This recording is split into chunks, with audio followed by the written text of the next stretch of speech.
29 lecture number 29 है ना।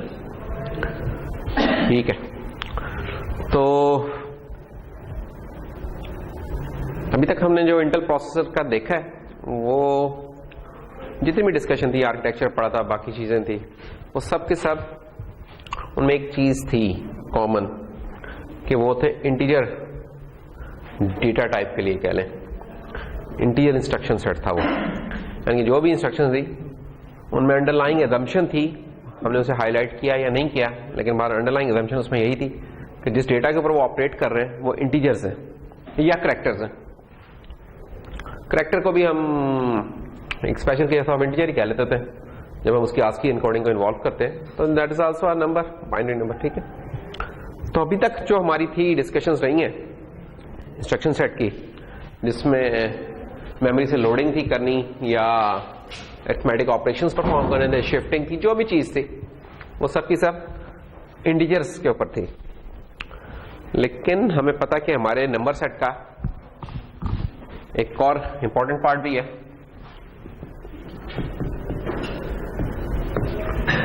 कि इंटीजर सेट में तो हमारा होता है क्या वाला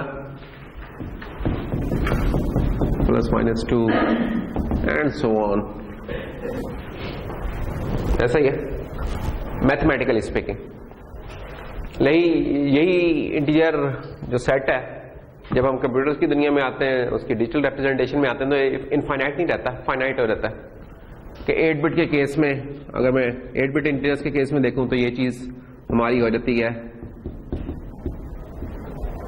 चलते चलते कहां तक पहुंच जाती है +-127, और एक और चीज भी होती है जो कि -128 होता है, और Z16 में इस तरह, यानी कि इस तरह के हम सेट्स काम किया था कि ये वाली चीज की किसकी नंबर रेंज थी, ये हमारे एक बाइट की या करैक्टर की नंबर रेंज थी।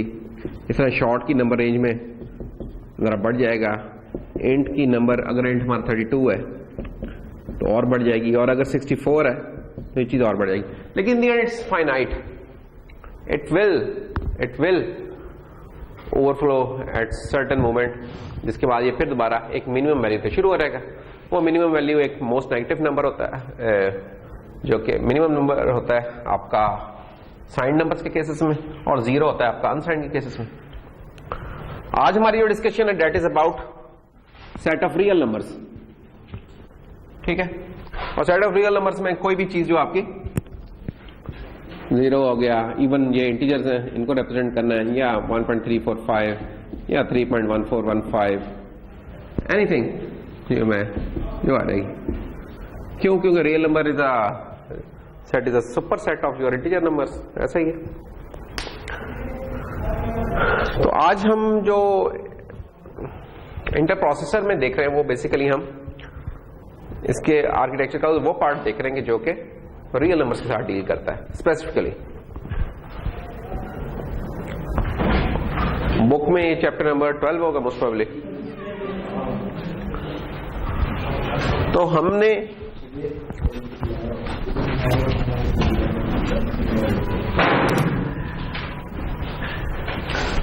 तो सबसे पहले तो हमें ये देखना है कि यार ये फ्लोटिंग पॉइंट जो नंबर्स हैं ये बाइनरी वर्ल्ड में रिप्रेजेंट कैसे होते हैं। सबसे पहले हम ये इनकी कंस्ट्रक्शन देखेंगे आज, फिर हम इसके आर्किटेक्चर पे जाएंगे कि फ्लोटिंग पॉइंट यूनिट का आर्किटेक्चर क्या है, और थर्डली हम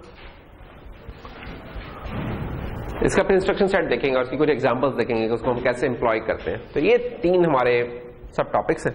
तो पहले हम देख लेते हैं कि फ्लोटिंग पॉइंट की बाइनरी रिप्रेजेंटेशन कैसे होती है। फ्लोटिंग पॉइंट जो भी डेसिमल नंबर है हमारा, उसके 3 कंपोनेंट्स हो गए।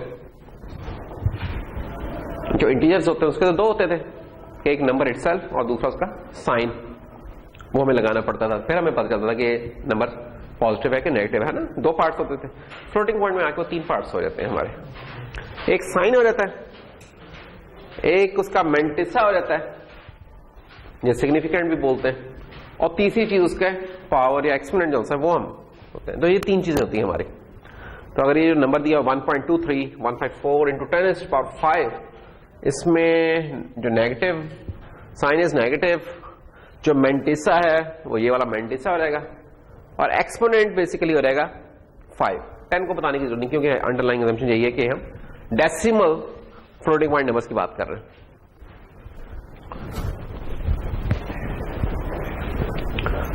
अब ये जो फ्लोटिंग पॉइंट नंबर्स हैं ये 3 किस्म की प्रोसीजंस में एग्जिस्ट करते हैं।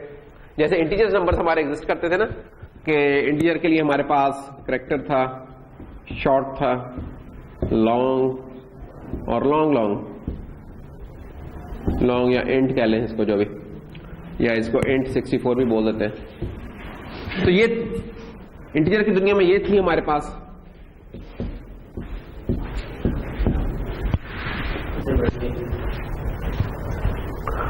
फ्लोटिंग पॉइंट की दुनिया में हमारे पास 3 प्रोसीजर्स हैं अकॉर्डिंग टू IEEE 754 स्टैंडर्डाइजेशन की हुई है इसकी, ताकि जो एक पार्ट में अगर स्टैंडर्ड कंप्लाइंट है, तो अगर मैंने उसके मुताबिक प्रोग्राम लिखा तो let's say any part of the world कोई और उस कंप्लाइंट का कंप्यूटर सिस्टम यूज कर रहा है तो वो भी वही रिजल्ट एक्सपेक्ट कर सकता है जो कि मैं कर रहा हूं। और अगर स्टैंडर्ड कंप्लाइंट नहीं है तो डिफरेंट रिजल्ट्स आएंगे। तो इसलिए एक स्टैंडर्ड उन्होंने बना दिया IEEE वालों ने, ठीक है ना। तो IEEE के 7.5 है, उसके मुताबिक 4 है स्टैंडर्ड, उसके मुताबिक ये है। तो 3 प्रोसीजर हैं हमारे पास इधर। सिंगल प्रोसीजर जिसको हम उर्फ आम में फ्लोट कहते हैं, फ्लोट की जो डेटा टाइप होती है हमारे पास, ये सिंगल प्रोसीजर होती है बेसिकली। इससे मुराद है कि 32 बिट। दूसरा हो गया हमारा डबल प्रोसीजर, और इसके लिए हम प्रोग्रामिंग में डबल की डेटा टाइप यूज करते हैं। और फिर एक होती है एक्सटेंडेड डबल प्रोसीजर, जो कि नॉर्मली हमारे पास कंपाइलर में एग्जिस्ट नहीं कर रही होती, लेकिन प्रोसेसर हमारा सपोर्ट करता है इस चीज को। तो इसके लिए हमारे पास यानी कि C या C+ में कोई स्पेशल डेटा टाइप तो नहीं है, लेकिन स्टैंडर्ड के मुताबिक एक तीसरी प्रोसीजर भी एग्जिस्ट करती है, इसको एक्सटेंडेड डबल प्रोसीजर बोलते हैं। फर्क इनमें क्या आ रहा है? एक तो इनकी bit length change, number of bits जो उस नंबर को रिप्रेजेंट करने के लिए वो चेंज हो रहा है, और उसकी कंपोजिशन भी अंदर चेंज हो रही है। साइन बिट तो इन एनी केस, साइन के लिए तो जितना बड़ा नंबर हो रहा है, साइन के लिए तो हमें एक ही बिट चाहिए, जो कि 0 या 1 को, 0 का तो पॉजिटिव होगा, 1 होगा तो नेगेटिव है। मेंटिसा की बिट्स चेंज हो रही हैं, ये बड़ी इंपॉर्टेंट चीज है। मेंटिसा ये इसकी प्रिसीजन डिटरमिन करती है कि नंबर की प्रिसीजन कितनी होगी, ठीक है ना। तो सिंगल प्रिसीजन के केस में हमारे पास 23 बिट्स है, डबल प्रिसीजन के केस में मोर देन डबल है, 52 बिट्स,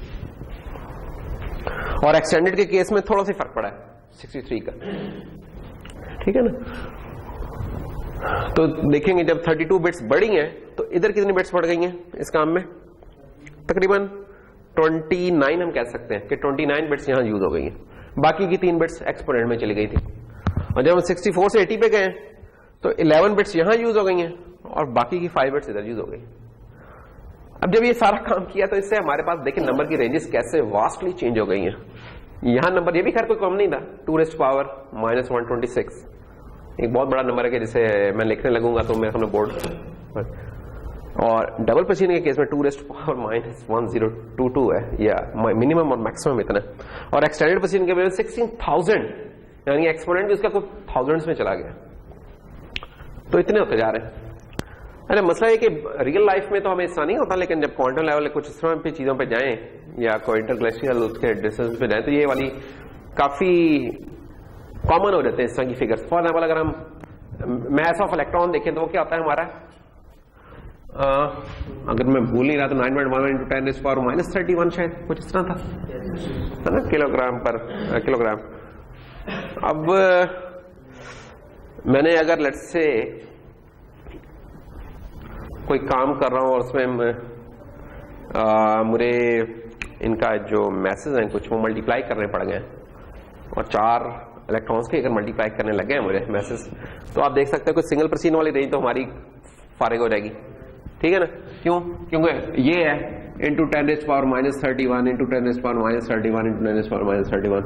अब आप इसको एडअप कर लें तो आप तकरीबन सिंगल प्रोसीजर की रेंज है वो तकरीबन खत्म कर देंगे आप, ठीक है ना, बड़ी तेजी से खत्म हुई। या चार्जेस हैं, चार्ज ऑन इलेक्ट्रॉन क्या होता है 1.602 इंटू 10⁻⁻90। तो इसमें भी ऐसा ही है, इसमें भी कुछ आपने अगर ऑपरेशन परफॉर्म किए हैं तो जल्दी आपकी हो रही है एग्जॉस्ट हो जाएगी, तो डबल प्रोसीजर पे चाहिए आपको, ठीक है। अच्छा, जो एक्चुअल रियल लाइफ में हम जो ज्यादा इशू पे फेस करेंगे वो शायद इसकी रेंज के एग्जॉस्ट होने का नहीं करेंगे। जो कॉमन लाइफ की जो इश्यूज है उसमें जो हम इशू फेस करेंगे वो इसकी प्रिसीजन का करेंगे कि नंबर ऑफ बिट्स जो सी उसकी वैल्यू को शो कर रही है ना वो बड़ी कम पड़ जाती हैं। ये 23 बिट्स बहुत कम है। कितनी कम है? यानी कि दूसरे लफ्जों में इसका मतलब यह है कि मैंने एक नंबर प्रेजेंट करना है 3 पॉइंट, अब मुझे याद नहीं क्या पाई का होगा।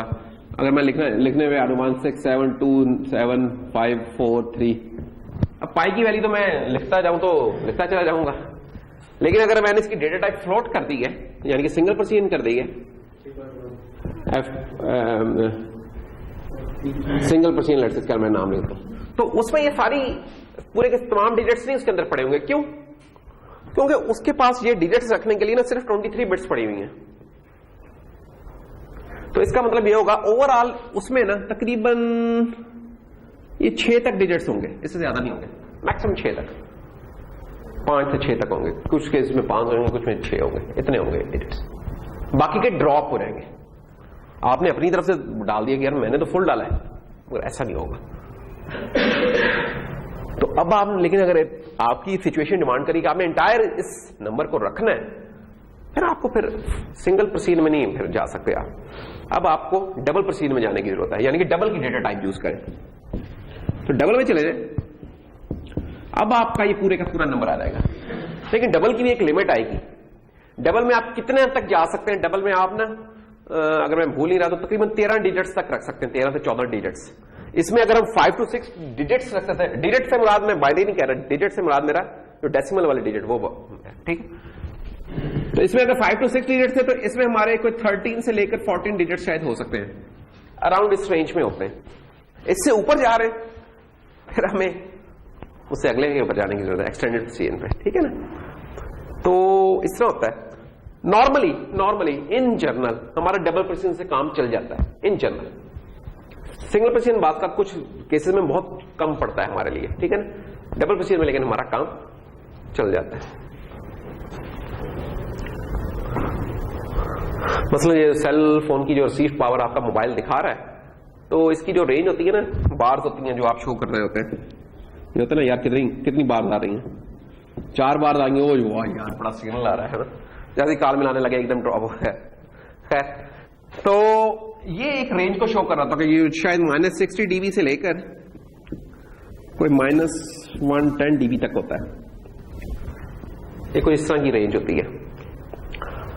अच्छा, ये जो रेंज अगर इसके डीबी में है ना, तो डीबी में आपने वो पढ़ा होगा पावर का फार्मूला वगैरह, कि डीबी क्या होता है आपका, जो डीबी में हम रिप्रेजेंट करते हैं सर्किट से इलेक्ट्रॉनिक्स में पढ़ा होगा कि 20 log ऑफ ये रेशियो होती है ना हमारी, जो पावर हम कह लें जो भी है, उसको वो जो आ रही है वॉट्स में आ रही है वो कर लें, या वोल्ट्स में भी ले सकते हैं पावर की। अगर आप इक्विवेलेंट वो डाल दें, I² या V² ओवर R डाल दें, कांस्टेंट को निकाल दें, तो वोल्टेज में भी रिप्रेजेंट करते हैं।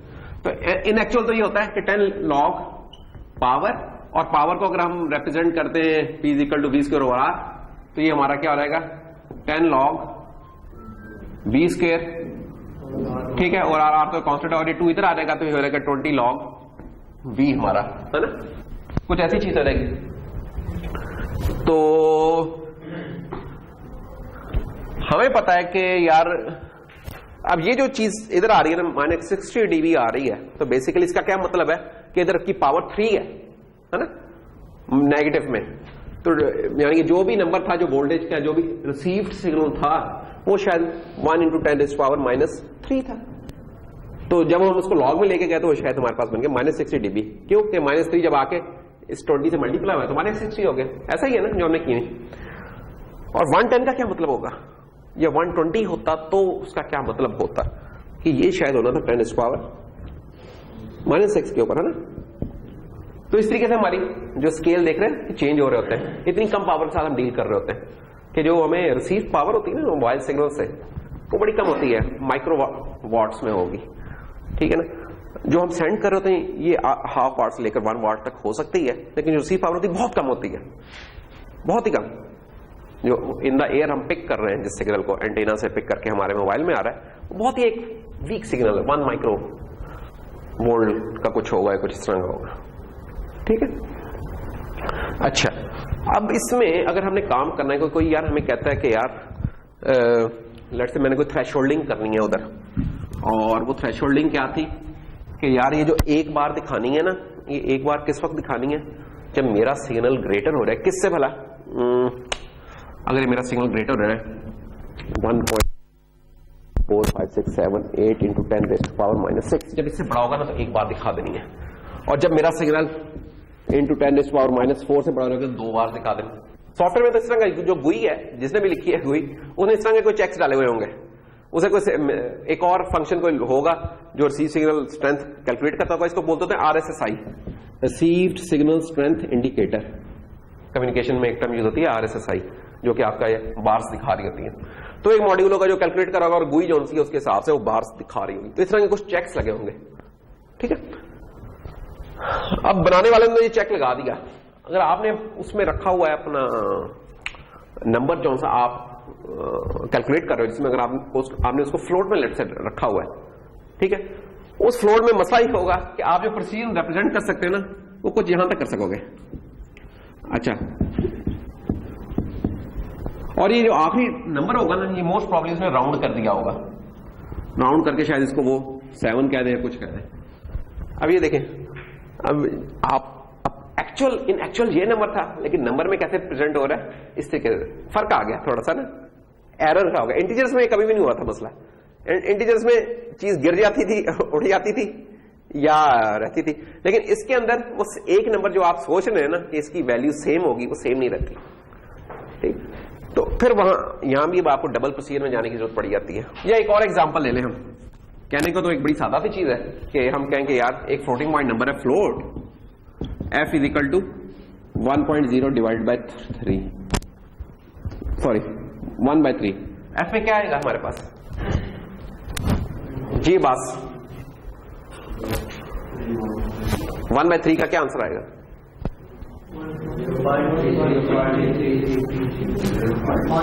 0.33 या 3333, या उस्मान कुछ कहने लगे? ये सारे जवाब गलत है। इधर इसका जवाब आएगा 0। ये भी इंटीजर है, ये भी इंटीजर है, दोनों इंटीजर है। Integer divided by integer is also an integer which is 0। ये और बात है, वो फाइन कि आप स्टोर फ्लोट में करें, लेकिन उस वक्त तक तो वो इंटीजर की कैलकुलेशन हुई है उसकी। तो हिंट देने से या टाइपकास्ट कर ले या हिंट दे देंगे भाई मैं फ्लोटिंग का काम कर रहा हूं। वो हिंट कैसे था, वो जैसे मैंने पहले दिया था 1.0 लेट्स। अब ये खुद ब खुद इसे फ्लोट बना लेगा, दूसरे को भी बना लेगा। अब ये एक रियल नंबर वाली डिवीजन हो रही है। अब वो जवाब होंगे जो कि आप कुछ कह रहे थे, जो कि क्या है 0.33 थे। अब ये बड़ा इंटरेस्टिंग केस है। मसला ये है कि 1/3 को आप फ्लोट में रखें और 1/3 का जवाब आप डबल में रखें और इनका डिफरेंस लें तो जवाब सेम नहीं होगा। क्यों? उधर ज्यादा आपके पास प्रिसीजन बिट्स पड़ी हुई हैं डबल में, यहां नहीं है। तो सेम नंबर है, सिर्फ उसकी टाइप आपने एक्सटेंडेड पे ले गया और उसका एरर आने लग गया। तो एक प्रिंसिपल ये आपने याद रखना है, जब भी कभी फ्लोटिंग पॉइंट्स नंबर्स का कंपैरिजन करें, एग्जैक्ट वाला कभी कंपैरिजन ना करें। ये एक वैसे टिप ज़हन में रखें। प्रोग्रामिंग करते हुए मैटलैब के अंदर, मैटलैब में तो चलता ही रियल नंबर्स हैं सारे, तो आपने क्या करना है, अगर 2 नंबर्स हैं और आपने चेक करने के वो बराबर हैं कि नहीं, जैसे अब ये नंबर था f और एक और नंबर मैं ले लेता हूं डबल d, और इधर भी मैं ये कर देता हूं, तो आपने चेक करना कि एक दूसरे के बराबर है, तो आपने ये कंडीशन नहीं लगानी कि if f equal to d, ये काम नहीं करना, क्योंकि ये चीज तो बराबर नहीं है। अगर ये नजर आ रही है बराबर है लेकिन है नहीं। आपने यहां क्या करना, आपने इधर एब्सोल्यूट एरर निकालना होता है कि एरर कितना है। अगर वो एरर एक थ्रेशोल्ड से कम है तो आप कहते हैं हाँ ये ठीक बराबर ही है ये वाली चीजें, ठीक है। तो क्या करेंगे आप करेंगे कि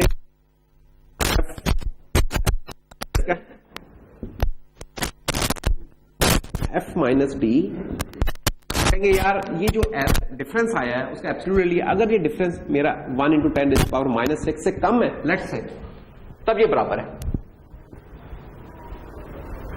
अगर इससे ज्यादा तो फिर मैं कहूंगा नहीं, इनमें कोई एरर है।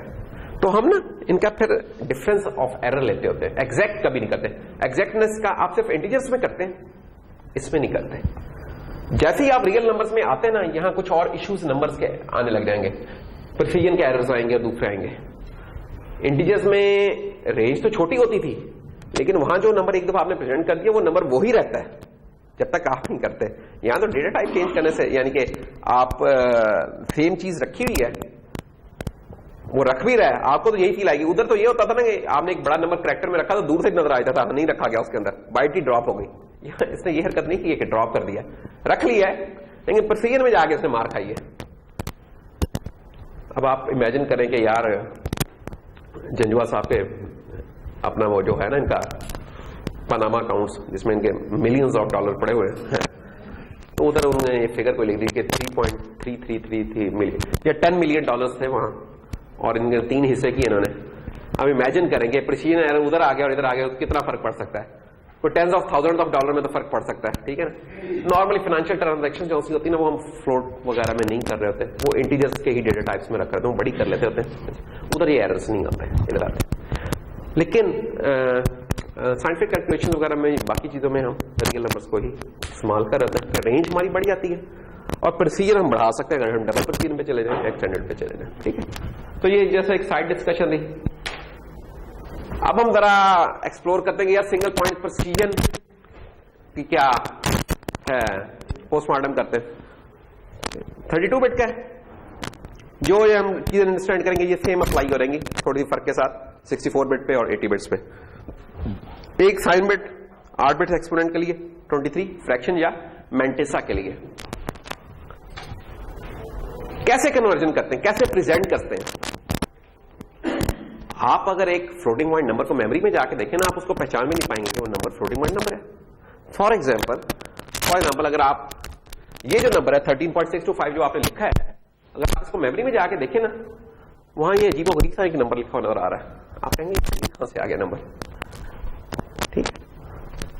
यानी कि इंटीजर्स में तो हमने देखा कि अगर 13 लिखा बाइनरी हमें मिल जाता था, उधर उसकी करस्पॉन्डिंग हेक्साडेसिमल मिल जाती थी।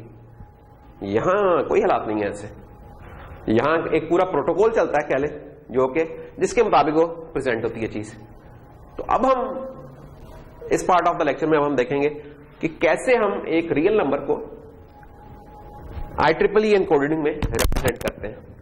अगर ये आप चीज कर लेते हैं तो फिर आप अगर देखेंगे तो आप उस चीज को डिकोड कर सकेंगे कि यार इसका मतलब क्या है, ठीक है। अब हम इस चीज पे फोकस करते हैं थोड़ा।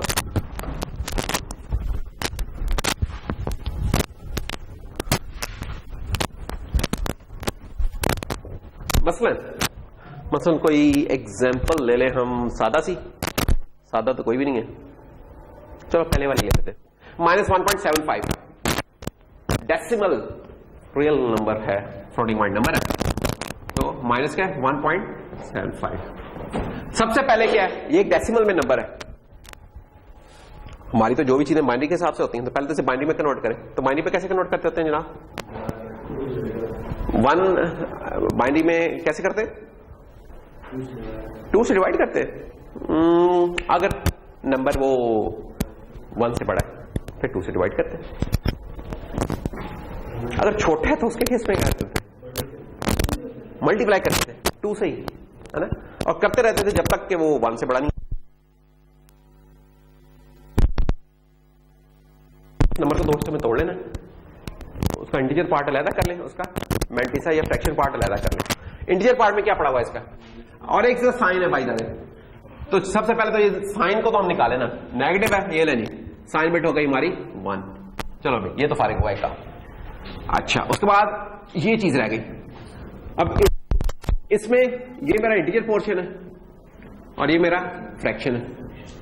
अब इंटीजर पोर्शन जो 1 है ही 1, अब इसकी मैं क्या बाइनरी में चलूं तो उधर भी ये 1 ही रिप्रेजेंट होगा, ठीक है ना। तो ये चीज कौन सी है, ये 1 ही हो गई जो इंटीजर पोर्शन है, ये बाइनरी में भी 1 है। अच्छा, 0.75 का क्या करें, 0.75। इसके लिए है कि आप इसे 2 से मल्टीप्लाई कर दें। जब इसे 2 से मल्टीप्लाई करेंगे जवाब आएगा हमारे पास 1.5।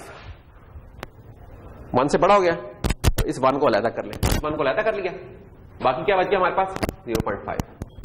अब फिर से 2 से मल्टीप्लाई कर दें, अब क्या बन गया 1.0, इस 1 को फिर अलग कर ले, बाकी क्या है 0, अब फायदा नहीं आगे जाने का, बस खत्म काम इधर ही। ठीक है, तो हमारे पास नंबर क्या हो गया, ये वाली चीज की बाइनरी रिप्रेजेंटेशन क्या बन गई 1.1। कहां तक क्वेश्चन है बताइए, वही है जो हमने डीएनडी में की थी ये वाले काम। अच्छा, अब इसमें ऐसा है कि तो फर्स्ट स्टेप ये है कि जो भी आपको डेसिमल रियल नंबर दिया गया है उसे आप बाइनरी रियल में ले आए। नंबर 2 स्टेप क्या है, इसको आप जिसे कहते हैं ना साइंटिफिक प्रोसीजर में क्या होता था कि आप अपने जो डेसिमल पॉइंट है उसको मूव करते करते पहले डिजिट पे ले आए, उधर डिजिट होता था, यहां बिट है, पहली बिट पे ले आए। ये ऑलरेडी उसी फॉर्म में कि यहां डेसिमल पॉइंट इस जगह पे नहीं खड़ा, इस जगह पे नहीं खड़ा, इधर ही खड़ा है, तो ये इस फॉर्म में पड़ा हुआ है। दूसरा स्टेप ऑटोमेटिकली यहां होगा। तीसरा स्टेप क्या है, जो भी हमारा बाइनरी नंबर होगा ना उसके पॉइंट के लेफ्ट में हमेशा 1 ही होगा, 0 नहीं होगा कभी भी, क्योंकि हमेशा 1 ही होगा। तो हम कहते हैं ये चीज जब पता है कि हमेशा होगी इस जगह पे तो उसको क्यों हम सेव करें अपने पास। एक चीज ने जब हमेशा ही होना है तो हम एज्यूम कर लेंगे यार वो है, क्यों उसके लिए हम एक बिट जाया करें। तो क्या होगा, हम इसको डिस्कार्ड कर देंगे और बाकी रहेगा हमारे पास 1 1, ये वाली चीज। ठीक है, नेक्स्ट स्टेप क्या होगा, नेक्स्ट स्टेप ये है कि अब हमने अच्छा इसके साथ सॉरी हमने for the sake of completion में लिखना चाहिए 2 की पावर 0, 2 की पावर, क्योंकि बाइनरी में जहां हम कह सकते थे कि ये हमारी 10 to 10 रेज़ पावर 0 है, ये 2 की पावर 0 है। अच्छा, अब क्या काम करने वाले हैं, साइन बिट तो हमने अलग कर ली थी, अब हमने एक्सपोनेंट निकालना है। जो एक्सपोनेंट होता है ना इसका फ्लोटिंग पॉइंट जो IEEE के स्टैंड के मुताबिक, वो कहता है कि जो भी आपका एक्सपोनेंट आया है ना उसको बाइस कर दें, बाइस करने के बाद उसमें 127 ऐड कर दें। उससे होगा क्या, आपका एक अनसाइंड नंबर के तौर पे अपीयर होगा, अनसाइंड नंबर के तौर पे, क्योंकि 8 बिट का हमारा एक्सपोनेंट है, वो देखिए नीचे 8 बिट का, इसका मतलब है कि एक्सपोनेंट 0 से लेकर 255 तक हो सकता है। ठीक है, माइनस वाला कोई नहीं है, क्योंकि हमने इसका पॉजिटिव रेंज में रखना है तो हम क्या करते हैं इसमें एक लेवल ऐड कर देते हैं। जैसे होता था ना आपकी वोल्टेज है, तो आप इसे क्लैंप जब करते हैं तो क्या होता था, इधर क्लैंप किया, ये सारी पॉजिटिव में आ गई, तो जो क्लैंप करते थे इसको बाइस कहते थे कि बाइस आपने ऐड कर दिया, कि 5 वोल्ट हमने ऐड कर दिया। लेट्स इधर हमने इसको पॉजिटिव रेंज में लाने के लिए क्या है, मिनिमम हमारा नेगेटिव नंबर इस केस में ना, वैसे तो हमने पढ़ा था कि 2's कॉम्प्लीमेंट में -128 होता है, लेकिन यहां -128 को किसी और काम के लिए इस्तेमाल करते तो 127 है, तो 127 की 22 ऐड कर देते हैं इसके अंदर। हमारा एक्सपोनेंट 0 है, इसमें जब हम 127 की 22 ऐड करेंगे तो इस एक्सपोनेंट की वैल्यू होगी 127। अब 127 की बाइनरी रिप्रेजेंटेशन क्या होती है, 128 होता है आपका 2 की पावर 8, तो एक कम कर ले तो 127 है। ठीक है, तो इसका मतलब क्या हुआ कि आपकी 7 बिट्स जो सी हैं वो है और एक 0 है, आखिरी 0, ये 127 है। तो ये देखें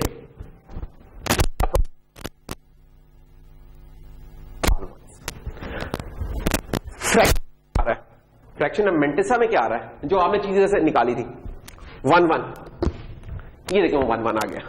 और अब ये 1 1 कौन सा है, क्योंकि ये याद रखें कि फ्रैक्शनल पार्ट है, तो फ्रैक्शनल पार्ट को हम राइट से नहीं लिखते होते, लेफ्ट से लिखते होते हैं, ऐसा ही होता है ना, लेफ्ट में लिखा, क्योंकि इसके आगे जो भी आएंगे उधर ऐड होती चली जाएंगी, तो 1 1 ये होता। अब ये जो आई है इसको जोड़ ले, तो जनाब ये जुड़ के क्या बन जाएगा हमारा, ये साइन बिट का 1 हो गया, और उसके बाद था हमारा एक्सपोनेंट, और उसके बाद आ गया था हमारा फ्रैक्शन, और काफी बिट्स हैं फ्रैक्शन की, सिर्फ पहले तो 1 0। अब जोड़ लेते हैं, यानी कि हमें पता है जोड़ते कैसे, सिंपल्स होते हैं कैसे जोड़ते हैं, 4 की ग्रुपिंग होती है, तो 4 का ग्रुप ये हो गया, कुछ 0 लिख दूं ताकि जरा ग्रुपिंग हो रहा है, और 4 का ग्रुप ये हो गया, और उसके बाद फिर 0 0 वाले ग्रुप हैं जो चलते रहेंगे। अब ये क्या 1 0 1 1 क्या होता है हमारा, B 1 0 1 0 तो A होता है, ये हो गया हेक्सागन, ये बी हो गया, ये ऑल वंस है, ऑल वंस हो गया एफ, 1110 ई, ये 0 और 1 2 3 4, ये 4 सिफर जो बाकी के सिफर है उनकी ग्रुपिंग निकल आई। तो ये वो नंबर आ गया हमारा बी एफ ई 0 और बाकी के 0, जो कि आप देख सकते हैं, जो कि मेमोरी में हमें नजर आएगा। इस तरीके से ये नंबर बनता है IEEE स्टैंडर्ड के मुताबिक ना। तो जो आपका 1-75 था, मेमोरी में जब आप जाके देखेंगे उसको हेक्सा में, वो ये चीज नजर आ रही होगी, जिसका नजर से बजाहिर कोई दूर पार का रिश्ता नहीं नजर आ रहा -1.75 थे। लेकिन जब हम एक प्रोसेस के थ्रू चले तो हमने देख लिया ये नंबर हमने कैसे अचीव कर लिया। इस तरह करने को हम कोई और एग्जांपल भी कर सकते हैं। मसलन अगली अगर देख लें जिसमें दोनों केस कवर हो रहे हैं,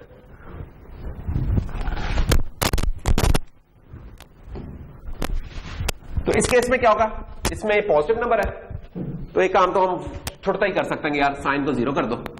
उसके बाद जो 13.625 है, इसका इंटीजर पोर्शन ये हो गया 13, फ्रैक्शन पोर्शन हो गया इसका 0.625। अब 13 को आप इसका बाइनरी निकाल दो, तो वो क्या हो जाएगा,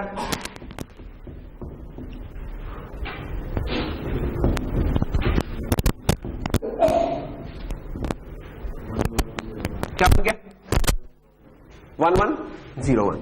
तो 13 जनाब आ गया हमारा 1101 और 0.625 क्या हो जाएगा, मल्टीप्लाई कर दें 2 से, तो ये बन गया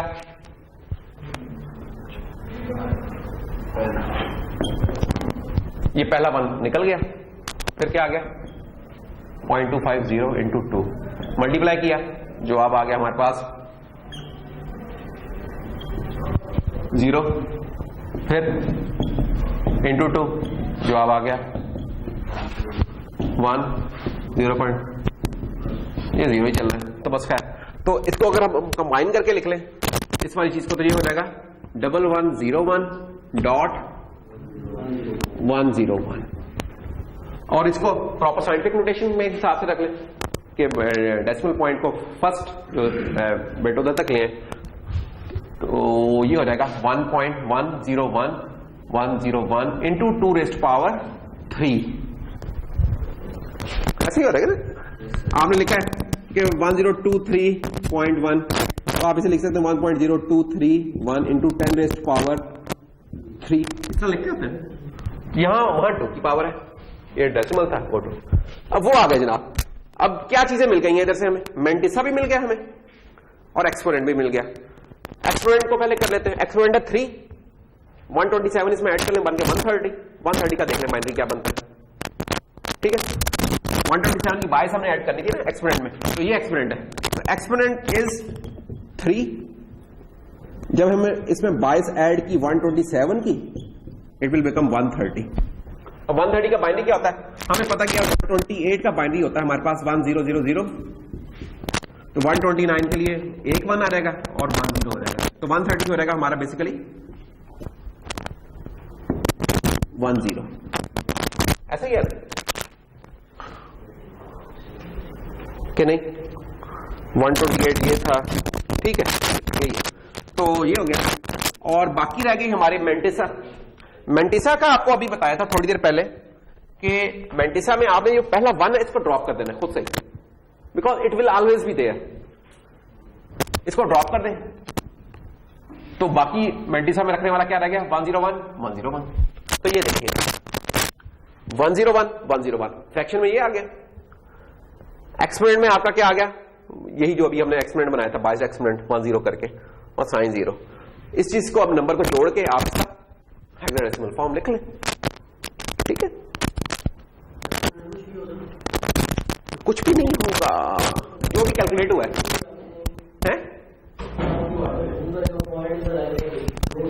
जो भी है उसमें ऐड कर लें आप।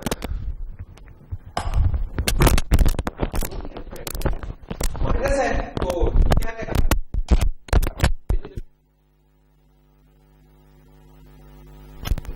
-1.5625 ये आपका तो ये 127 माइनस 124 हो जाएगा।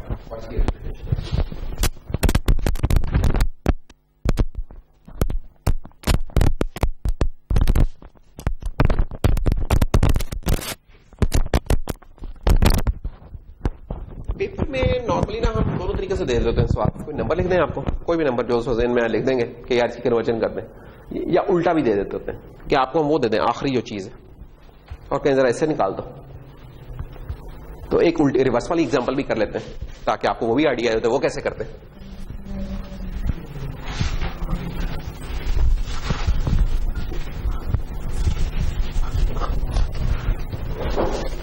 तो आपको हो सकता है कह दिया रहा है कि यार एक सिंगल प्रिसीजन नंबर जो सा मेमोरी में कुछ इस तरीके से शो हो रहा है। किस तरीके से मसलन शो हो रहा है?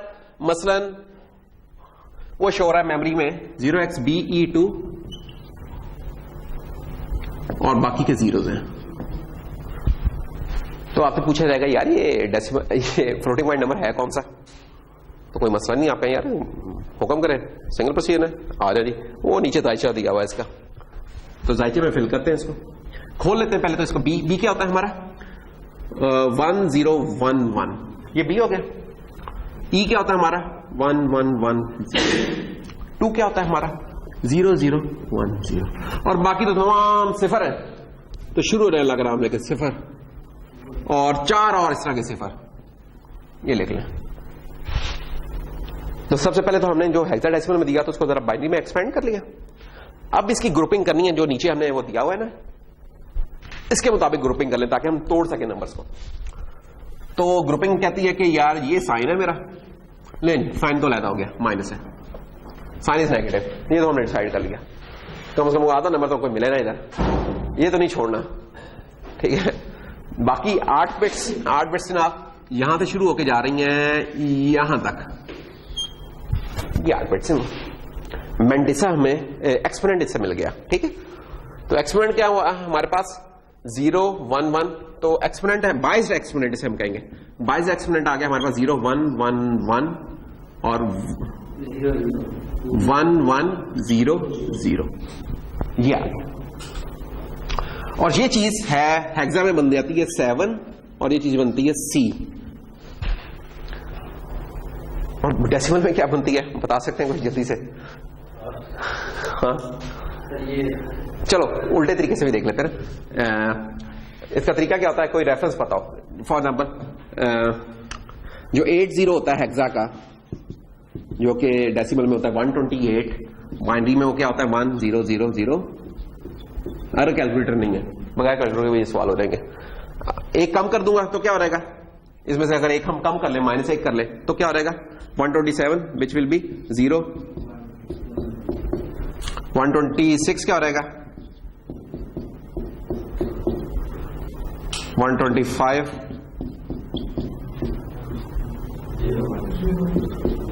पहुंचे कि नहीं? 124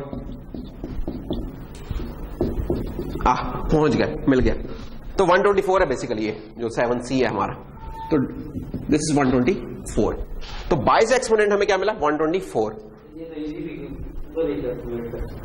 उधर भी कर सकते हैं, ये तो जस्ट बाकी लोगों को साथ चलाने के लिए यार कि कैसे अगर कुछ भी ना होता हम कैसे करें, तो लोग कहें यार फिर कैलकुलेटर नहीं मेरे पास, महंगा करूं, उस केस में क्या है? अच्छा ये 124 है, अब इसमें से एक्सपोनेंट निकाल देते हैं। तो बाइज एक्सपोनेंट कैसे निकला था हमारा? BE was equal to exponent plus 127। अब हमें ये चीज मालूम हो गई है, ये मालूम करना है। दूसरे लफ्जों में E हो जाएगा हमारे पास BE minus 127। So B is 124 minus 127 which is -3. So this is our exponent, यानी कि 2 की पावर -3 कुछ आएगी ये हमें पता चल गया, साइन भी पता चल गया, हमें एक्सपोनेंट भी पता चल गया। अब एक चीज रह गई है मेंटिसा, जो कि इतना मुश्किल काम नहीं है। मेंटिसा में क्या था हमारे पास पड़ा हुआ? ये मेंटिसा में पड़ा हुआ क्या है? पहला 0 1 0 0 और फिर 0 0 0, पता नहीं क्या क्या। अब हमें पता है यार ये 0 1 आया है, ये बोला 0 1 है जिसका लीडिंग 1 उतार दिया था हमने, यानी कि ये चीज बेसिकली ये थी, इसको उतार के हम यहां लिख रहे थे ना, ये वाली चीज को उतार के हम यहां लिख रहे थे। तो जब हम वापस जा रहे हैं तो ये खुद से लगानी होगी अपने पास से, तो इसलिए अपने पास से हमने लगाया 1.01। क्यों? क्योंकि जाते हुए हमने ये उतार दिया था, वापस आते हुए अब लगा रहे हैं। तो 1.01 है बेसिकली ये। तो नंबर क्या बना हमारे पास? नंबर बन गया हमारा 1.01 इंटू 2 की पावर -3 माइनस।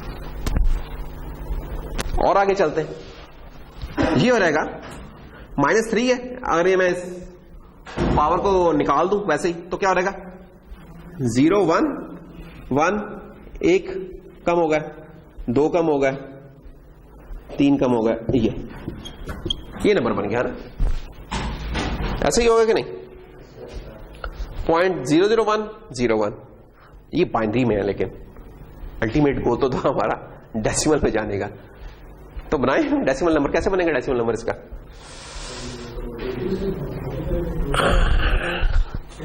टू से क्या मल्टीप्लाई करेंगे, क्या करेंगे?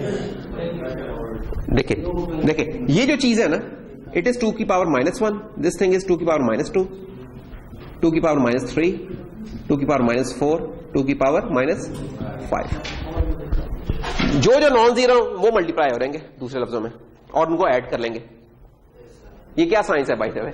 ये साइंस वही है जो कि आप लोग, अगर मैं कहूं कि यार ये नंबर है 1 2 3 4, तो इस नंबर को हम इस तरीके से तो लिख सकते हैं ना कि यार ये चीज खड़ी है 10 की पावर 0 पे, 10 की पावर 1, 10 की पावर 2, 10 की पावर 3। तो इस नंबर को मैं इस तरीके से लिख सकता हूं 1 इंटू 10 की पावर 3 प्लस 2 इंटू 10 की पावर 2 प्लस 3 इंटू 10 की पावर 1 प्लस 4 इंटू 10 की पावर 0।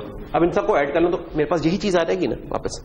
एग्जैक्टली हम यही वाला काम अब यहां कर रहे हैं कि जो कॉरस्पॉन्डिंग नॉन जीरो जीरो के साथ तो मल्टीप्लाई करेंगे, कोई फायदा नहीं, 0 इंटू 0 0 ही आ जाएगा। तो ये वाला क्या, एक तो ये वाला बनेगा हमारा केस, और एक ये वाला बनेगा। तो ये क्या बन जाएगा कि 1 इंटू 2 की पावर -3 प्लस 1 इंटू 2 की पावर -5। तो ये बन गया 1/8, ये हो गया 1/32। इनको ऐड कर लें तो आपके पास वो आ जाएगा डेसिमल नंबर, वो आ जाएगा। डेसिमल दुनिया में तो हम आ चुके हैं, देख रहे हैं आप, डेसिमल की दुनिया में आ चुके हैं। साथ लगा दें इसके नेगेटिव नंबर, तो वो जनाब हमारे पास ये चीज अचीव हो जाएगी। ठीक है ना? 1/8 जो सा होता है ना, ये होता है हमारा 0.125, और इस 0.125 में ऐड हो जाएगा हमारा 1 की पावर जो 32 है, जो कि होता है पता नहीं क्या इसका हाफ और उसका मजीद हाफ कर लें, वो ऐड कर लेंगे तो वो आ जाएगा, वो फिर आप कर लें। ठीक है? तो बहरहाल ये दोनों तरीके से चीजें हो सकती हैं। तो ये था कि हमें नॉर्मली पेपर में या क्विज वगैरह में पूछ लेते थे यार अच्छा ये नंबर इसकी क्या होगी, मेमोरी में हेक्साडेसिमल फॉर्म क्या होगा, ये हेक्साडेसिमल फॉर्म दे देंगे और कहेंगे यार इसका डेसिमल नंबर क्या होगा। तो ये पूरा प्रोसेस आपने रिपीट करना होगा, कोई रट्टा लगाने की जरूरत नहीं, जस्ट स्टेप्स हैं, स्टेप्स को याद रखें। डिटेल देखनी है तो ये लिंक्स कुछ दिए हुए हैं, मजीद आप चेक कर सकते हैं इनके ऊपर भी। ये तो कुछ नंबर है, कोई अपनी मर्जी से कोई नंबर दे के चेक करना, तो इधर आपको एग्जैक्ट बता देगा कि मुख्तलिफ फील्ड्स में क्या आ रहा है। ठीक है? कैलकुलेटर पे नहीं ये हो पाएगा, ये एक मसला है, ये डायरेक्ट कैलकुलेटर नहीं इसको शो कर पाएगा। तो कुछ ऑनलाइन कैलकुलेटर्स हैं जो कि इस फॉर्मेट के मुताबिक शो करेंगे, वो हो जाएगा। अच्छा जी, तो ये हमारा था पार्ट 1 लेक्चर का, जिसमें हमने डिस्कस की इनकोडिंग, कि इनकोडिंग कैसे होती है। आगे चलते हैं। अच्छा वो नहीं, उससे पहले कुछ और चीजें, कुछ स्पेशल केसेस होते हैं फ्लोटिंग पॉइंट नंबर में। एक्चुअली इंटीजर्स की दुनिया में तो कोई इन्फिनिटी का कॉन्सेप्ट नहीं था, फाइनाइटी थी वो वर्ड लेंथ। यहां इन्फिनिटी का कॉन्सेप्ट है, पॉजिटिव इन्फिनिटी भी है और नेगेटिव इन्फिनिटी भी है। होता था ना मैथ्स में हम पढ़ रहे, तो इधर पाई जाती है। तो वो कैसे नंबर शो होते हैं पॉजिटिव इन्फिनिटी? ये कुछ स्पेशल केसेस है। पॉजिटिव इन्फिनिटी के केस में साइन बिट 0 रहती है, एक्सपोनेंट है ना ये 128 हो जाता है, सॉरी एक्सपोनेंट प्लस बायस जो सी है वो 255 होती है, 255 होगी, और मेंटिसा तमाम सिफर होगा। ये वो केस है जो कि शो होगा एज ए पॉजिटिव इन्फिनिटी, और नेगेटिव इन्फिनिटी शो होगी क्या, सब कुछ यही है, सिर्फ साइन ये हो गया। तो इन दो नंबर्स को शो करना, इन्फिनिटीज को शो करना, तो इस तरीके से शो होती हैं इसमें। अच्छा, जीरो फिर कैसे शो होता है? जीरो भी एक स्पेशल तरीके से शो हो रहा है इसमें। जीरो के केस में जो एक्सपोनेंट है वो -127 लिया जाता है खुद से, ताकि जब 22 प्लस एक्सपोनेंट मिले तो जवाब में हमें 0 मिले। ठीक है? तो ये जीरो का केस है, जीरो का एक स्पेशल केस है। अच्छा, क्योंकि ये टूज कॉम्प्लीमेंट नहीं है चीज, साइन और मैग्नीट्यूड फॉर्म है। साइन और मैग्नीट्यूड में हमें पता है कि इशू होता था क्या, कि वहां 0 पॉजिटिव भी होता था, वहां 0 नेगेटिव भी होता था। तो इधर भी वो इशू पाया जाता है कि 0 पॉजिटिव भी है और 0 नेगेटिव भी है, क्योंकि साइन बिट एक हमने अलहदा रखी है, बिल्कुल इसका नंबर से कोई ताल्लुक नहीं। तो -1 वगैरह कैसे रिप्रेजेंट होंगे, डी नॉर्मलाइज नंबर वगैरह, क्या ये कुछ स्पेशल केसेस हैं जिनकी स्पेशल वैल्यूज हैं, फिक्स वैल्यूज उन्होंने कर दी हैं। जब कभी ये वैल्यू अकर होंगी पहचान जाएगा सिस्टम के इन्फिनिटी अकर होगी, ये क्या होगी। तो मैटलैब वगैरह इन नंबर्स को पहचानती हैं। आपका प्रोग्राम तो ना हो, लेकिन मैटलैब में अगर आप काम करें 1/0 करके कुछ और इस तरह का, तो वो इन्फिनिटी आपको शो भी कर देता होता सिंबल उसका, और वो कुछ उसके पीछे कोडिंग ये वाली हुई होती है। ये उनकी एग्जैक्ट बाइनरी वैल्यूज हैं उन्हीं चीजों की, कि पॉजिटिव 0 ऑल जीरोज हैं, लेकिन जब आप इसको रिवर्स में डिकोड करेंगे तो वहां एक्सपोनेंट आपको इसका -127 मिलेगा। -0 infinity negative, not a number. Not a number हम किनको कहते थे, आपने कोई मेमोरी में जगह थी जहां स्ट्रिंग रखी हुई थी लेट से, उसे आप अचानक कहते टाइप कास्ट कर लेते हैं फ्लोट पे, वो परेशान हो जाएगा क्योंकि उसमें IEEE के हिसाब से कोडिंग हुई नहीं हुई थी। या इंटीजर था, आपने उसे एकदम कहा कि यार इसको फ्लोट ट्रीट करते हैं, वो उसे नॉट अ नंबर शो कर देता कि यार नंबर नहीं है ये वाली चीज ना, कोई और चीज है। चलिए, तो ये थी हमारी जस्ट एक जनरल डिस्कशन जो कि किसी भी प्रोसेसर के लिए ट्रू होनी थी। जब भी कभी हम फ्लोटिंग पॉइंट का काम करते हैं उसके लिए ट्रू होनी थी। अब हम स्पेसिफिक होते हैं इंटेल के, कि इंटेल का फ्लोटिंग पॉइंट यूनिट क्या है। तो ये इंटेल का फ्लोटिंग पॉइंट यूनिट है जनाब। एज ए ये पहले ना को प्रोसेसर के तौर पे आता होता था, एक अलग चिप होती थी बेसिकली ये, जो मदरबोर्ड पे लगती थी, और हम कहते थे कि यार अब मेरा ना कंप्यूटर ना फ्लोटिंग पॉइंट नंबर्स को भी सपोर्ट करना होता तो हम आप जाके चिप लगाते होते थे, जैसे आजकल जीपीयूस लगाते हैं ना, उस दौर में चिप होती थी। फिर उसको main part of the processor बना दिया गया था। तो जब ये शुरू हुआ था तो इसका नंबर होता था 8087, प्रोसेसर होता था 8086, और उसके बाद जो मैथ्स का प्रोसेसर था, इसको मैथ प्रोसेसर भी कहते होते थे, उसको कहते थे 8087। तो 8087 का फ्लोटिंग पॉइंट यूनिट का ये आर्किटेक्चर जो अभी तक चला आ रहा है, अभी भी जो एग्जिस्टिंग उनमें भी तकरीबन यही आर्किटेक्चर मौजूद है, और एक्सपेंड हो गया, और भी चीजें आ गई हैं, लेकिन ये चीज मौजूद है। तो क्या है क्या इसके अंदर, कोई भी जो प्रोसेसर होगा उसके अंदर कुछ रजिस्टर्स होंगे, तो जी इसमें भी रजिस्टर है। कितने? 8 रजिस्टर्स हैं। हर रजिस्टर की लेंथ है 80 बिट्स, ये इंपॉर्टेंट है, 80 बिट्स लेंथ है, 32 नहीं, 64 नहीं, 80 बिट्स। अच्छा, इसके जो मल्टीप्लायर है, इसमें जो डिवीजन है वो सारे इसके अपने हैं। जो जनरल पर्पस था ना, वो जो इंटीजर वगैरह, उनका कुछ ये यूज नहीं करता, ये बिल्कुल एक अलग चीज है पड़ी हुई सिस्टम में।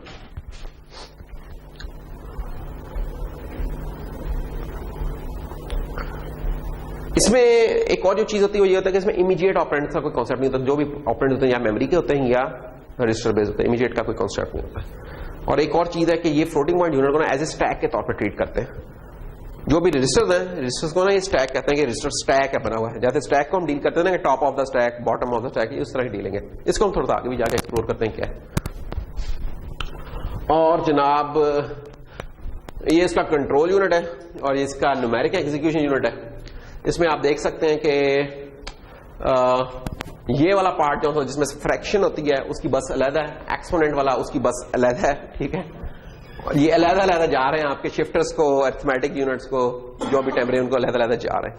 तो इन चीजों की बिल्कुल अलग-अलग ट्रीटमेंट हो रही है, क्योंकि हमने देख लिया है जो एक्सपोनेंट्स की बिट्स हैं उनका मेंटिसा की बिट्स के साथ कोई ताल्लुक नहीं है, उनका बिल्कुल अलग यूजेज है।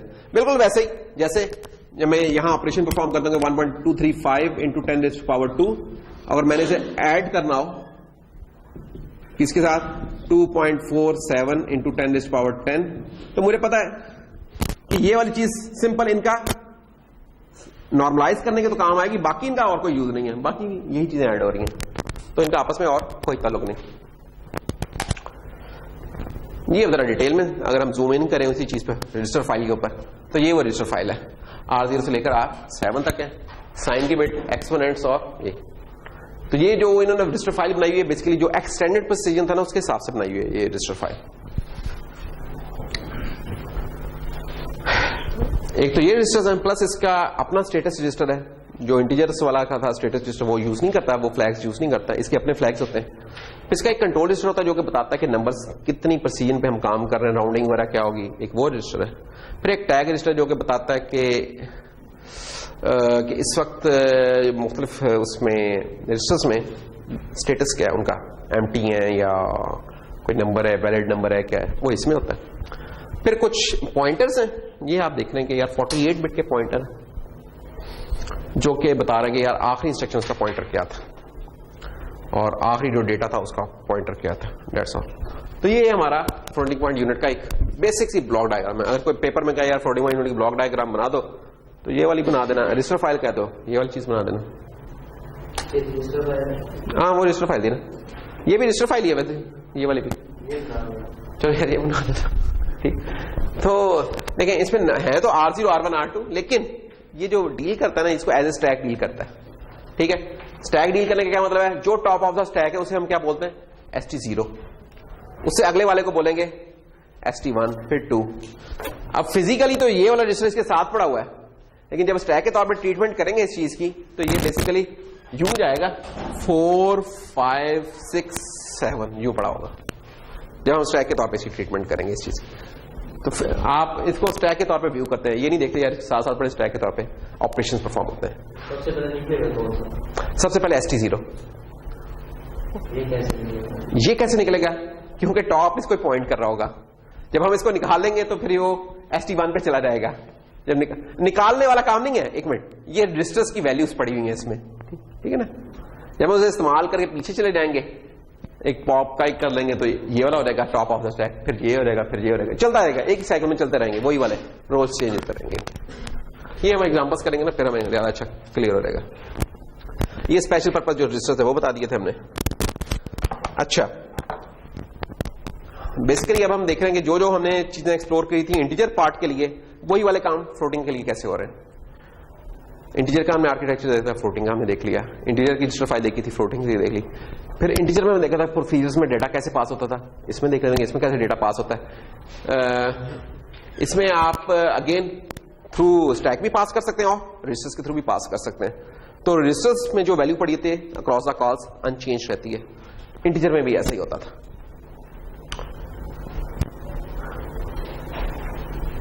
इंटीजर्स में होता है कि जो रिटर्न वैल्यू होती थी वो आती होती किस रजिस्टर में, EAX रजिस्टर में आती थी। यहां किसमें आएगी, ST0 रजिस्टर में, जो टॉप ऑफ द स्टैक है उसमें आएगी रिटर्न वैल्यू। स्टेटस रजिस्टर्स, उधर स्टेटस रजिस्टर में क्या पड़ा होता था हमारे पास, कैरी, ओवरफ्लो, जीरो, पैरिटी, और भी थे ना यार एक आधा कोई साइन। इधर क्या है जनाब यहां कुछ और ही तो नहीं है। यहां ओवरफ्लो का एक जेनेरिक सा कोड नहीं दे दिया हुआ है, इन्होंने अंडरफ्लो का अलहदा बताया, ओवरफ्लो का अलहदा बताया, ठीक है। डिवाइड बाय जीरो का एक अलहदा फ्लैग रखा हुआ है। ऑपरेंड्स डीनॉर्मलाइज हो गए तो उनका अलहदा फ्लैग है। इनवैलिड ऑपरेशन कोई परफॉर्म हुआ है तो उसका अलहदा फ्लैग है। स्टैक के ऊपर जो रजिस्टर स्टैक है उस पर कोई फॉल्ट होगा उसका अलहदा। तो ये कुछ हमारे फ्लैग्स हैं इसके, इनको हम मेमोरी में स्टोर करना चाहें तो ये वाली इंस्ट्रक्शन है F स्टोर। जो भी फ्लोटिंग पॉइंट की इंस्ट्रक्शन है उनके शुरू में प्रीफिक्स आता है F का, जैसे ही F का प्रीफिक्स देखें पहचान जाए फ्लोटिंग पॉइंट की इंस्ट्रक्शन है। तो ये F आ रहा है इनके, ये निशानी है इस चीज के फ्लोटिंग पॉइंट यूनिट के साथ डील करती हैं। और ST स्टोर है, क्या स्टोर कर दो, स्टेटस वर्ड, ठीक है, या उसकी पूरी इन्वायरमेंट या सेव, ये मुख्तलिफ वेरिएशन है इसकी। वो था उसका ये स्पेशल रजिस्टर है ना। तो स्पेशल रजिस्टर में हमने इसका स्टेटस रजिस्टर तो देख लिया, अब हम देख रहे हैं इसका कंट्रोल रजिस्टर कि ये कंट्रोल का क्या काम है। कंट्रोल इसका 16 बिट का ये रजिस्टर है और ये कंट्रोल करेगा क्या है, इसकी प्रिसीजन को और राउंडिंग को, ये दो चीजें कंट्रोल करेगा, ठीक है। अच्छा, वो है क्या कंट्रोल, इसमें है क्या भला, बोले वो ये वाले कंट्रोल्स हैं।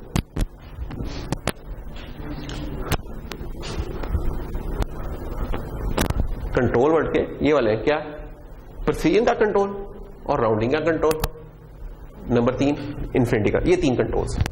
और ये किसमें पड़े हुए हैं हमारे, ये वही जो रजिस्टर था ना जिसमें स्टेटस की भी चीजें पड़ी थी, उसी में ये भी पड़े हुए हैं फील्ड्स। ये 2-2 बिट्स के हैं बेसिकली। अब हम इसमें देख लेते हैं कंट्रोल वर्ड के अंदर प्रिसीजन कंट्रोल क्या होता है। प्रिसीजन कंट्रोल ये है कि आप अपना जो ऑपरेशन परफॉर्म करें, सिंगल प्रिसीजन करेंगे, डबल प्रिसीजन करें, ये बताना पड़ेगा इसे, क्योंकि इस बेचारे को तो नहीं पता। ये तो रजिस्टर इसके पास एक्सटेंडेड प्रिसीजन का है, उसके अंदर ऑपरेशन अब क्या परफॉर्म करना है या रिजल्ट रखना है, वो किस में रखना है, वो हमें बताना होगा। ये वाली ये कंट्रोल वर्ड कॉन्फ़िगर करेगा इस चीज को, ठीक है।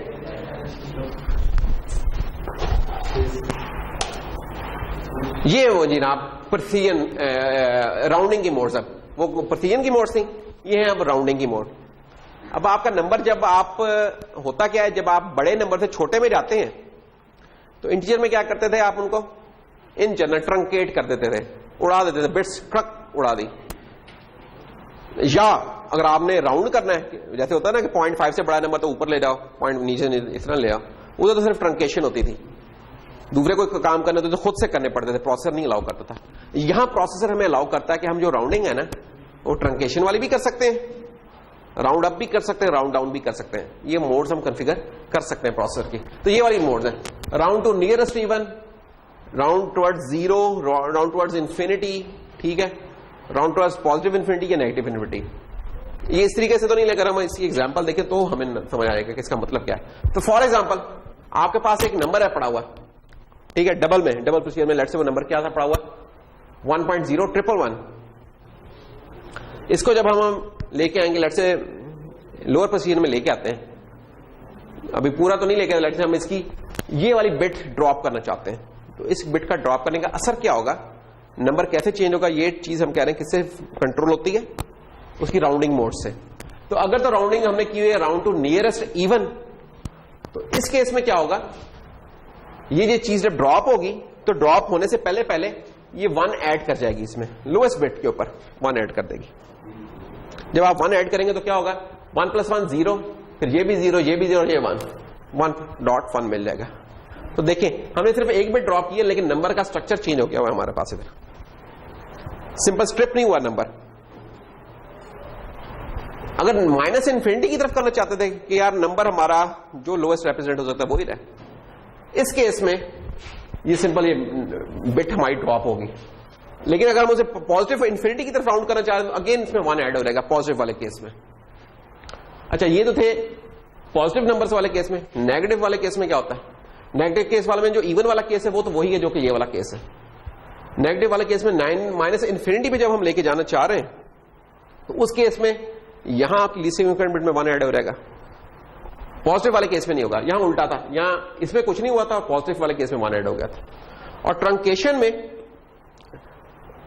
में और इवन वाले केस में रिजल्ट हमारा वही है, सिर्फ इन केसेस में चेंज हो रहा है, माइनस इन्फिनिटी और प्लस इन्फिनिटी। तो ये कुछ हमारी चेंजेस हैं इसमें आ रही। ये बेसिकली आपने कभी मैटलैब वगैरह में किया ना कि आपके पास कोई नंबर है 1.7, या मैथ्स में जब हम काम कर रहे थे तो हमने होता ना कि एक वेरिएबल है, तो अगर हम ये सिंबल यूज करते हैं बास का, या ये सिंबल यूज होता है, ऐसा ही है। इस सिंबल का क्या मतलब होता है कि जो भी वैल्यू है उसको सील कर दो, ये जो वैल्यू है इसको फ्लोर कर दो, नीचे की तरफ ले आओ। ये कुछ टर्म्स यूज होती हैं, मैटलैब में भी यूज होती हैं। मतलब इसका क्या है कि लेट्स से अगर आपके पास 1.5 है और अगर मैं ये लिख दूं तो इसका मतलब होगा ये इसको 2 में कन्वर्ट कर देगा, और अगर ये वाली चीज है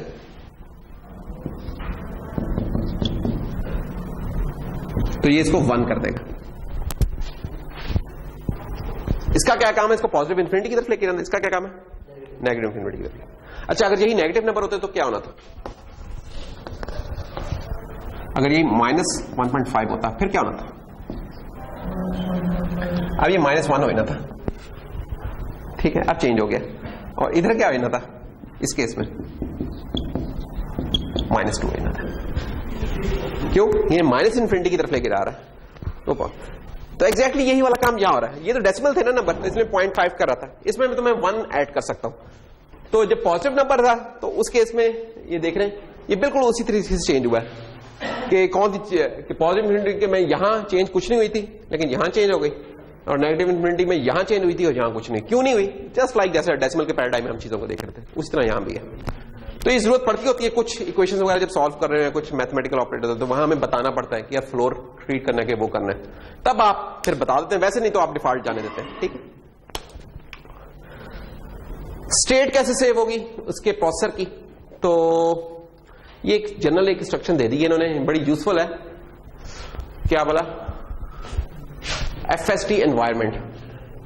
बाकी इंस्ट्रक्शंस याद रखने की कोई जरूरत नहीं, सिंपल ये वाली इंस्ट्रक्शन हम यूज कर लें तो पूरे के पूरे फ्लोटिंग पॉइंट यूनिट के जो जो स्टेटस थे ना उनको सेव कर लेता है। क्या क्या, पूरे रजिस्टर्स को, उनके कंट्रोल स्टेटस को, उनके कंडीशंस को, प्रोसीजर को, जो जो चीजें थी ना सबको वो सेव कर लेगा। और जब उसको दोबारा लोड करना है तो ये स्टोर की कमांड थी, ये लोड की है, वो उसे दोबारा लोड कर लेगा। ठीक, तो ये दोनों चीजें आप यूज कर सकते हैं स्टेट सेविंग में। अच्छा, वो टैग्स का जिक्र आया था पहले कि टैग्स होते हैं कुछ हमारे, ये टैग्स क्या 2-2 बिट्स के टैग्स होते हैं। 8 रजिस्टर है तो 8 इंटू 2 क्या हो जाएगा 16, तो 16 बिट्स का ये टैग वर्ड है। तो हर रजिस्टर के लिए इसने 2 बिट का टैग रखा हुआ है जो कि बताता है कि इस रजिस्टर का इसका स्टेटस क्या है, कि इसमें जो नंबर पड़ा हुआ वैलिड है या इसमें 0 पड़ा हुआ है या कोई स्पेशल केस अकर हो गया है। स्पेशल केसेस क्या थे हमारे, इन्फिनिटी, नॉट अ नंबर, वो वाले, या एम्प्टी है। ये 4 केसेस हो सकते हैं किसी भी फ्लोटिंग पॉइंट रजिस्टर के। तो इन सब की इंफॉर्मेशन लिखी होती है। जब सिस्टम स्टार्ट होता है आपका फ्लोटिंग पॉइंट यूनिट में कुछ भी नहीं होता तो उस वक्त इनका स्टेटस एम्प्टी होता है। तो यानी कि इस वर्ड में आपको क्या मिलेगा, FFFF। जब फिर आप काम करना शुरू करेंगे तो इसमें वैलिड या 0 जो भी चीजें होंगी वो आ जाती हैं। अच्छा, ये था उसका एक जनरल आर्किटेक्चर के बारे में और चीजें उसमें कैसे काम कर रही हैं मुख्तलिफ कंट्रोल्स। अब हम आते हैं इसके इंस्ट्रक्शन सेट पे। यार क्लास हमारी 4:45 बजे शुरू हुई है, 15 मिनट आप लोग लेट आए हो, कह रहे हो बस। क्या क्विज भी लेते हैं? पहले ये तो कुछ कर लेना। अच्छा, इंस्ट्रक्शन सेट क्या है? इंस्ट्रक्शन सेट का जैसे कि मैंने पहले बताया था कि जो फ्लोटिंग पॉइंट का इंस्ट्रक्शन सेट है इसकी तमाम इंस्ट्रक्शंस का प्रीफिक्स होता है क्या भला हसीब? जो भी फ्लोटिंग पॉइंट इंस्ट्रक्शंस हैं हमारी, उनमें उन इंस्ट्रक्शन का एक प्रीफिक्स होता है जिसे पहचान जाती है FPU की इंस्ट्रक्शन। वो प्रीफिक्स क्या होता है? F से ज्यादा आसान और सवाल करते थे, ठीक है, F। तो जब भी आप F देखेंगे किसी इंस्ट्रक्शन से पहले तो समझ जाएंगे फ्लोटिंग पॉइंट यूनिट की इंस्ट्रक्शन है। उसके बाद फिर उसके एक और चीज भी होती है, उसके फौरन बाद जो दूसरा होता है ना, जो होता है इसका सेकंड डिजिट कह लें जो भी नंबर, वो ये होता है कि बताता है कि ये जो ऑपरेंड है ये BCD है या इंटीजर है। और अगर कुछ ना बताए तो वो फिर रियल नंबर होता है। तो ये देखें FBLD, F से मुराद फ्लोटिंग, B से मुराद BCD नंबर है ये, और लोड कर लो उसे। FILD का मतलब है कि फ्लोटिंग और इसमें इंटीजर लोड कर लो। इनकी क्या जरूरत पड़ सकती है? इंटीजर और फ्लोटिंग का क्या आपस में ताल्लुक? ये देखें आप लोग करते होते थे ना बास का, क्या बोला कि डबल D = 1.23। तो ये भी तो हो सकता है कि आप देखें D = 2। अब ये क्या हो रहा है, एक इंटीजर लोड हो जा रहा है एक फ्लोटिंग नंबर में, तब इसकी जरूरत पड़ेगी FILD की, ठीक है ना। BCD नंबर्स भी आपने पढ़े जब लॉजिक पढ़ी थी उससे पहले दूसरे चैप्टर में, BCD बाइनरी कोडेड डेसिमल, के हर एक बाइनरी कोड जो होता है उसका एक वो आप बना लेते हैं। यानी कि जो 0 होता है उसका बाइनरी कोडेड डेसिमल क्या होता है? 0000000। और 9 का क्या होता है? 9 का क्या था?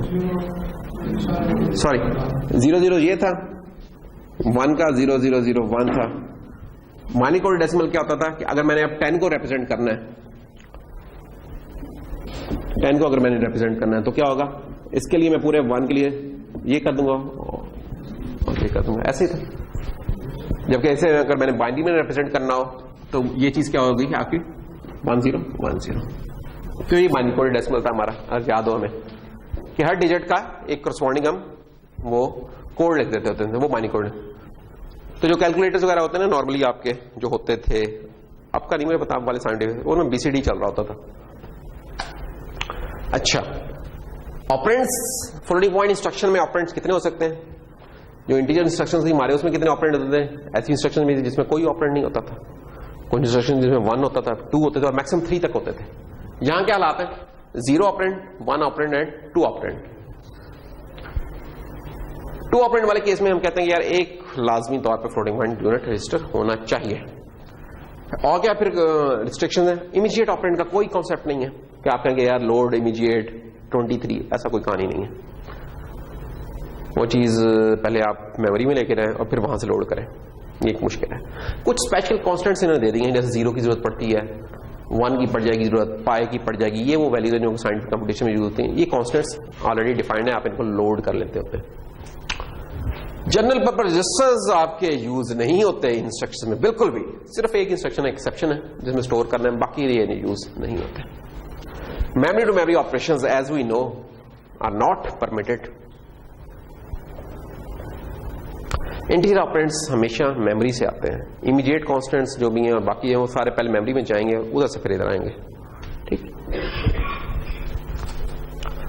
डेटा टाइप्स कौन कौन सी सपोर्टेड है, उधर हमारे पास कौन कौन सी डेटा टाइप सपोर्टेड थी, byte, short, double word, quad word, ये थी। इधर क्या है, पहली 3 तो डिस्कस कर ली है, सिंगल प्रेसिडेंट, डबल और डबल एक्सटेंडेड। इसके अलावा signed word integer, signed double word integer, signed quad word और पैक्ड बीसीडी, ये भी कुछ सपोर्टेड है टाइप्स यहां। जो सबसे इंपॉर्टेंट पॉइंट है, जो याद रखने की बात है आगे भी, जो कि एक्चुअल जरूरत पड़ती है, जो वो ये कि जितनी भी डेटा टाइप्स है ना, ये सिर्फ मेमोरी में एग्जिस्ट करती हैं। इससे क्या मुराद है, फिर और कहां एग्जिस्ट कर सकती हैं? यानी कि समझने का ये तरीका होगा ना कि आप उसका एक फ्लिप क्वेश्चन डाल दें कि नहीं, अच्छा फिर वो मेमोरी में नहीं तो फिर जो इंटीजर वाली होती थी वो मेमोरी के अलावा और कहां एग्जिस्ट करती होती थी डेटा टाइप्स? रजिस्टर में होती थी ना रजिस्टर में, AL, AH मेमोरी में भी होती थी कि बाइट PTR करके हम उठा के ले आते थे, और रजिस्टर में भी होती थी। फ्लोटिंग पॉइंट वाला ये कह रहा है कि यार ये जो डेटा टाइप्स है ना, जितनी भी हमने ऊपर बताई हैं, ये रजिस्टर में नहीं एग्जिस्ट करती, ये सिर्फ मेमोरी में होती हैं। इसका मतलब क्या हुआ? इसका मतलब ये हुआ कि ये जो भी डेटा टाइप्स है मेमोरी में तो उसी तरह ही पड़ी होंगी, यानी कि फ्लोट का वेरिएबल मेमोरी में तो 4 बाइट्स ले रहा होगा, लेकिन जब हम इसे लोड करते हैं ना, प्रोसेसर रजिस्टर में आता है तो ये फ्लोट नहीं रहता। ये इसको इंटेल का आर्किटेक्चर उसको खुद से एक्सटेंडेड डबल प्रिसीजन बना लेता है। क्यों? इसके जो रजिस्टर्स थे वो सारे के सारे एक्सटेंडेड डबल प्रिसीजन थे, वो सिर्फ एक्सटेंडेड डबल प्रिसीजन को रिप्रेजेंट कर सकते हैं और किसी को नहीं कर सकते, वो सिर्फ इसको रिप्रेजेंट कर सकते हैं। ये तो होता क्या, जो भी चीज आप लोड करते हैं ना, जैसे रजिस्टर में आती है इंटेल का आर्किटेक्चर उसको ये वाली चीज बना देता है, सारे ऑपरेशंस उसमें इसके ऊपर परफॉर्म होते हैं, वापस जाते हुए दोबारा उनको फिर वो जो टाइप होती है उसमें कन्वर्ट कर देता है। ठीक है ना, ये एक बड़ा इंपॉर्टेंट पॉइंट है, इसको याद रखिएगा कि इंटेल के अंदर ऑपरेशंस परफॉर्म इन्हीं के ऊपर होते हैं। क्योंकि इन्हीं के ऊपर होते हैं तो अगर आप ये समझें कि यार मैं डबल प्रिसीजन की बजाय सिंगल प्रिसीजन में ऑपरेशन परफॉर्म करूं तो मेरे तेज चल पड़ेंगे, तो ये आपकी सोच है। जो भी ऑपरेशन परफॉर्म होते हैं सिंगल प्रिसीजन वाले भी, वो भी डबल में ही परफॉर्म होते हैं, बल्कि उसमें ओवरहेड हो जाता है। तो रूल ऑफ थंब एक याद रखें कि जब भी आप रियल नंबर्स का डेटा टाइप बनाएं, सी प्रोग्राम में, C++ में, जावा में, पाइथन, जिसमें भी, उधर आप डिफॉल्ट डेटा टाइप ना डबल रख लिया करें, फ्लोट ना बनाए, डबल ही रखें। डबल से ऊपर क्योंकि है नहीं, कोई एग्जिस्टिंग नहीं होती, नहीं तो मैं तो कहूंगा एक्सटेंडेड बनाए, ताकि इंटेल के आर्किटेक्चर को कन्वर्जन करनी ना पड़े। ठीक है, सिर्फ एक फायदा होता है इसका आपको चेंज करने का, जो प्रोसेसिंग में नहीं है, स्टोरेज में है, कि मेमोरी डबल वाला जो होता है ये डबल मेमोरी खाता है, सिंगल वाला हाफ मेमोरी खाएगा, उससे आधी खाएगा। ठीक है ना, मसलन इसका मतलब क्या हुआ मेमोरी खाने से?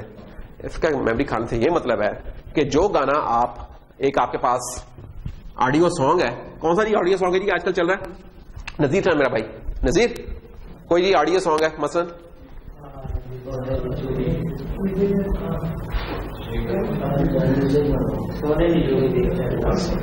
सोने दी चूड़ी, हर कोई अपनी प्लेलिस्ट में ढूंढने लगा यार मैं कौन सा यार फिट सा एक गाना हो रहा है।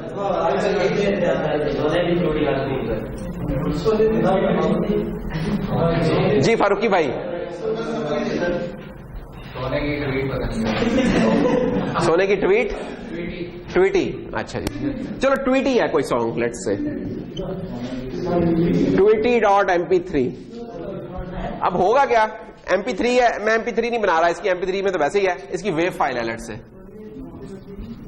तो होगा क्या कि जो चीज, जो भी ट्वीट या ट्वीटी है, जो भी चीज है, लेट्स से कि उसको गा रहे हैं हमारी आज की महफिल में,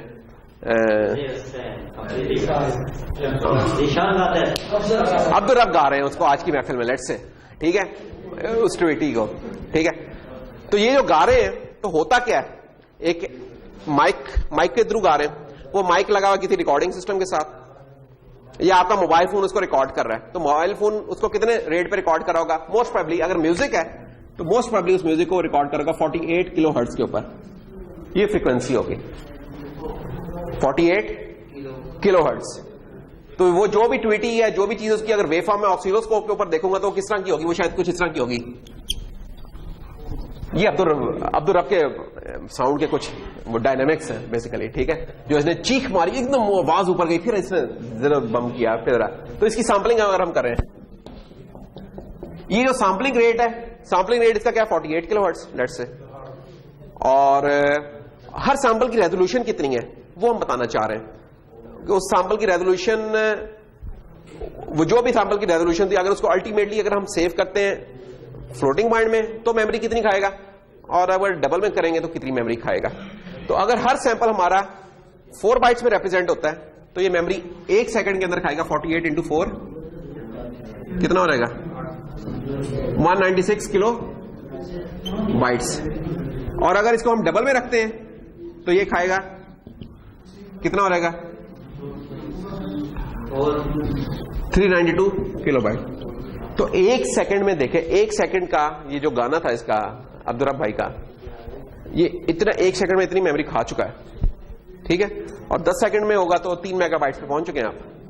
और अगर 1.5 मिनट का है तो 30 मेगाबाइट। लेकिन अगर वही फ्लोट में होता तो उसने 15 मेगाबाइट में खाने की जगह 100 सेकंड में, ठीक है। तो ये एक फर्क है कि मेमोरी अगर आपने बचानी हो तो आप फ्लोट पे आ जाएंगे, मेमोरी का कोई मसला नहीं तो डबल में रहे।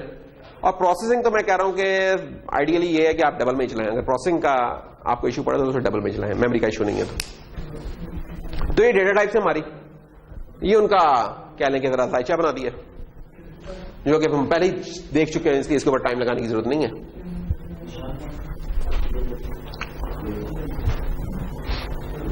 अच्छा, ये कुछ तो असेंबली के अंदर उन डेटा टाइप्स को कैसे शो करते हैं। जैसे असेंबली के अंदर जो कैरेक्टर डेटा टाइप इसको बाइट से शो करते थे, शॉर्ट को वर्ड से, इंटीजर को डबल वर्ड से, डी वर्ड से, और 64 बिट को क्वाड वर्ड से। तो सिंगल प्रोसीजन को हम असेंबली में कैसे शो करते हैं, रियल 4, डबल को रियल 8, एक्सटेंडेड को रियल 10।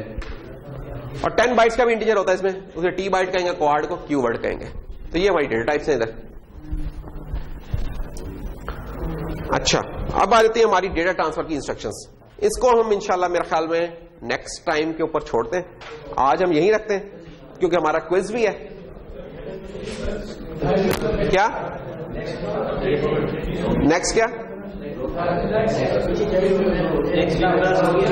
हाँ, क्यों नहीं होंगी, क्लासेस तो हैं, 2 क्लासेस रहती हैं अभी हमारे। अभी बड़े 2 इंपॉर्टेंट आर्टिकल्स रहते हैं हमारे। अभी इसका कुछ कवर करना है हमने हिस्सा, और MMX के ऊपर जाना है, जो है ना मल्टीमीडिया एक्सटेंशंस, वो भी हमने पढ़नी, वो भी हमने नहीं पढ़ी, तो वो काम करना है। तो दोनों लेक्चर्स होने हैं हमारे। खामोश, 1 मिनट बाकी यार। जी अफसर, लेक्चर्स क्या यार, अगर बाकी लोग अगर खामोश हैं 2 मिनट के लिए, वो उसकी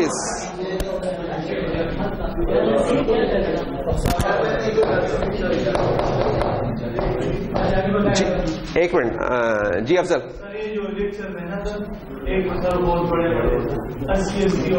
लेकिन इसमें पूरा तो हम कवर नहीं कर रहे हैं ना। जो इंपॉर्टेंट, जो चीज हम क्लास में करा रहे हैं वही उस पर ही फोकस है, उससे हटके कुछ नहीं होगा। जिस चीज में हम क्लास में टाइम लगा रहे हैं उसके ऊपर हमारा फोकस है। बाकी कुछ चीजें इसलिए होती हैं कि हम हर चीज यहां पढ़ाने लग जाए तो टाइम हमारा बहुत लग जाए। तो कुछ चीजें ऐसी होती हैं हमें पता कि खुद भी पढ़ सकते हैं, जो हमें पता ना, जो इंपॉर्टेंट चीज है जिसको स्किप नहीं किया जाता उसको हम कर रहते हैं, और आपका भी ज्यादा फोकस पे होना चाहिए। अभी सर अगर आप सबमिट वाले वो 20% तो आसानी हमारे, ये इंशाल्लाह हम डिस्कस करते हैं, जो लास्ट क्लास होगी उसमें हम डिस्कस करेंगे इस चीज को। आपने याद करवाना है मुझे। मंडे को किस चीज का पेपर है?